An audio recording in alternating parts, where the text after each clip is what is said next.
Bangsa ini, Republik Indonesia, bukan milik suatu golongan, bukan milik suatu agama, bukan milik suatu etnis, juga bukan milik suatu adat istiadat, tetapi milik kita semua dari Sabang sampai Merauke. Assalamualaikum warahmatullahi wabarakatuh. Salam sejahtera bagi kita semua. Shalom, Om Swastiastu, Namo Buddhaya, salam kebajikan. Bapak dan Ibu Dewan Juri Lomba Orasi yang saya hormati. Saya, Mas Ruri, mahasiswa Universitas Ma'arif Lampung, dengan bangganya akan menyampaikan orasi dengan judul Menggelorakan Semangat Persatuan Berorientasi pada Lingkungan Hidup Berkelanjutan. Saudara-saudara yang saya hormati, sebuah lembaga sosial yang bergerak dalam lingkungan mencatat bahwa Indonesia memiliki 10% hutan tropis di dunia. Akan tetapi, hutan tropis Indonesia mengalami penyusutan dengan kecepatan yang sangat mengkhawatirkan. Penebangan hutan yang tak terkendali, kebakaran hutan yang tak teratasi, mengakibatkan terjadinya penyusutan hutan secara besar-besaran. Bahkan Indonesia merupakan negara yang memiliki kerusakan hutan tertinggi di dunia. Oleh karena itu, kerusakan yang terjadi di muka bumi akibat dari tangan-tangan manusia. Bencana yang terjadi di muka bumi ini tidak terlepas dari tangan-tangan kotor, tangan-tangan yang tidak bertanggung jawab, yang mengeksploitasi alam tanpa memperhatikan untuk melestarikannya. Keangkuhan tangan-tangan manusia yang berlindung di balik dalih sains dan teknologi telah mengikis habis alam Indonesia. Sehingga yang tampak adalah krisis lingkungan, polusi udara, penipisan lapisan ozon dan atmosfer, banjir yang membawa berbagai wabah penyakit, erupsi gunung yang mengakibatkan korban jiwa, bahkan kebakaran hutan yang mengakibatkan kerugian ekonomi negara.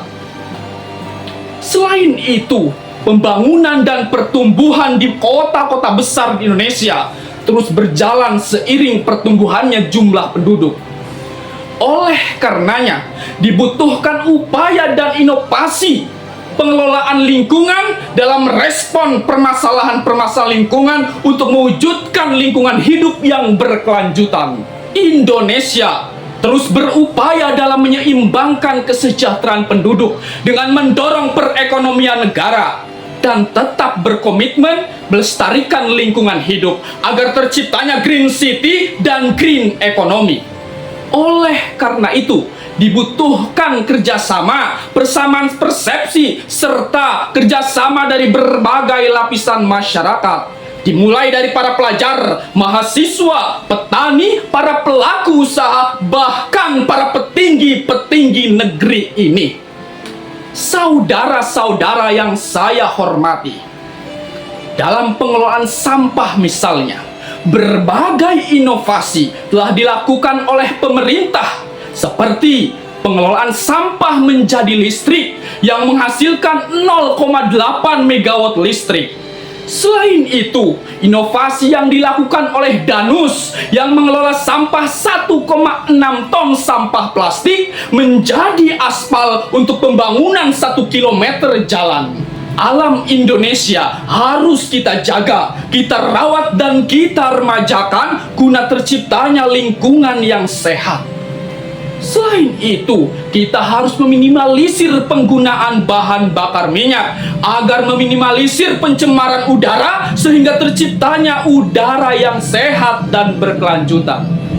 Hal ini tentu saja tidak akan kita capai jika tidak ada perubahan sikap dari setiap individu sebagai penghuni bumi. Oleh karena itu, mari kita jalin persamaan, kita jalin inovasi untuk menyamakan persepsi. Tidak perlu bombastis, tapi lebih kepada hal yang praktis dan realistis. inovasi-inovasi yang dapat membawa perubahan dari skala kecil sampai skala global. Saudara-saudara yang saya hormati, akhirnya saya mengajak kita semua untuk terus menggelorakan semangat dalam mewujudkan lingkungan hidup yang berkelanjutan. Jadilah manusia-manusia yang bermanfaat bagi diri sendiri, orang lain, dan lingkungan hidup. Jika hidup hanya sekedar hidup, hewan di hutan pun bisa hidup.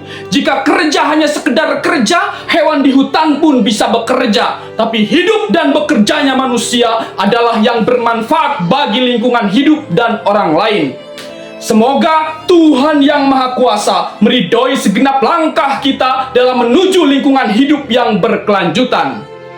Marilah generasi muda Indonesia, kita sambut pemilihan umum serentak tahun 2024 mendatang dengan semangat perubahan, percaya diri, dan melek politik. Marilah kita pemilih pemimpin yang berkualitas, berakhlak, dan berintegritas tinggi untuk Indonesia maju. Mari kita wujudkan pemilu yang demokrasi, jujur, dan adil. Hiduplah tanahku, hiduplah negeriku. Maka bangunlah jiwanya, bangunlah badannya, dan bangunlah semuanya. Untuk siapa?